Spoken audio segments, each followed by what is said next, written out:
ನಮಸ್ಕಾರ ಸ್ನೇಹಿತರೆ, ಆರ್.ಎಂ ಕ್ರಿಯೇಷನ್ಸ್ ನೋಡ್ಪ ಅಡುಗೆ ಮನೆ ಚಾನಲ್ಗೆ ಸ್ವಾಗತ. ಇವತ್ತು ನಾನು ಉಡುಪಿ ಕಡೆ ಸಿಗುವಂಥ ಚಕ್ರಪಾಣಿ ಎಲೆಯನ್ನು ಬಳಸ್ಕೊಂಡು ತಂಬುಳಿ ಮಾಡೋದು ಹೇಗೆ ಅಂತ ಹೇಳ್ಕೊಡ್ತೀನಿ.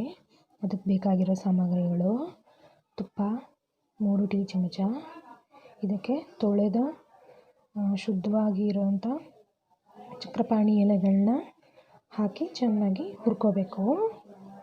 1 ನಿಮಿಷ 1 ರಿಂದ 2 ನಿಮಿಷಗಳ ಕಾಲ ಹುರ್ಕೊಂಡ್ರೆ ಸಾಕು. ಇಲ್ಲಿ 1 ಮುಷ್ಟಿಯಷ್ಟು ಸೊಪ್ಪಿದ್ರೂ ಸಾಕು, ತಂಬುಳಿಗೆ ಹೆಚ್ಚು ಬೇಕಾಗಲ್ಲ. ನಂತರ ಇದನ್ನು ನಾನು ಸಣ್ಣ ಉರಿಯಲ್ಲಿ 2 ನಿಮಿಷಗಳ ಕಾಲ ಹುರ್ಕೊಳ್ತೀನಿ.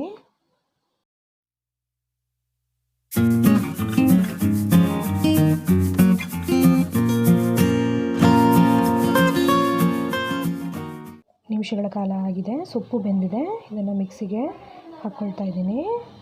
ನಂತರ 1 ಟೀ ಚಮಚದಷ್ಟು ಜೀರಿಗೆ, 1 ಟೀ ಚಮಚದಷ್ಟು ಕಾಳು ಮೆಣಸು ಹಾಕಿ 1 ನಿಮಿಷಗಳ ಕಾಲ, ಅಥವಾ ಜೀರಿಗೆ ಸ್ವಲ್ಪ ಕಂದು ಬಣ್ಣ ಬರೋ ತನಕ ಹುರ್ಕೊಂಡ್ರೆ ಸಾಕು. ಇದು ಹುರಿದಿರೋ ಅಂಥ ಜೀರಿಗೆ ಮತ್ತು ಕಾಳು ಮೆಣಸನ್ನು ಮಿಕ್ಸಿಗೆ ಹಾಕ್ಕೊಳ್ಳಿ.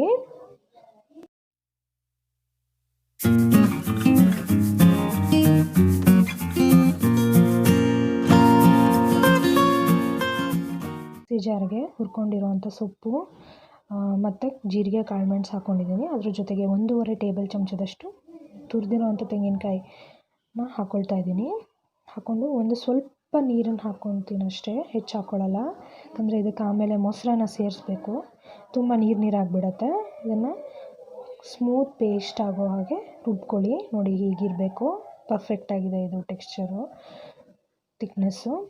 ಇದಕ್ಕೆ ಸಿಹಿಯಾದಂತಹ 3 ಟೇಬಲ್ ಚಮಚದಷ್ಟು ಮೊಸರನ್ನ ಮಿಕ್ಸ್ ಮಾಡ್ಕೊಳ್ತಾ ಇದ್ದೀನಿ. ಜೊತೆಗೆ ರುಚಿಗೆ ತಕ್ಕಷ್ಟು ಉಪ್ಪನ್ನು ಹಾಕ್ಕೊಳ್ತಾ ಇದ್ದೀನಿ. ಚೆನ್ನಾಗಿ ಇದನ್ನು ಮಿಕ್ಸ್ ಮಾಡಿಕೊಂಡು ಅನ್ನದ ಜೊತೆ ಇದನ್ನು ಸರ್ವ್ ಮಾಡಿ. ರುಚಿ ತುಂಬ ಚೆನ್ನಾಗಿರುತ್ತೆ, ಆರೋಗ್ಯಕ್ಕೂ ತುಂಬ ಒಳ್ಳೆಯದು. ಈ ಚಳಿಗಾಲದಲ್ಲಿ ಹೆಚ್ಚು ತಂಬುಳಿನ ಮಾಡಿ ತಿಂತಾರೆ. ನೋಡಿ, ಕಾಳು ಮೆಣಸು ಇರೋದ್ರಿಂದ ಶೀತಕ್ಕೆಲ್ಲ ತುಂಬ ಒಳ್ಳೆಯದಾಗತ್ತೆ. ರುಚಿ ಹೇಗಿತ್ತು ಅಂತ ಟ್ರೈ ಮಾಡಿ ನೋಡಿ, ಕಮೆಂಟ್ನಲ್ಲಿ ತಿಳಿಸಿ. ಧನ್ಯವಾದಗಳು.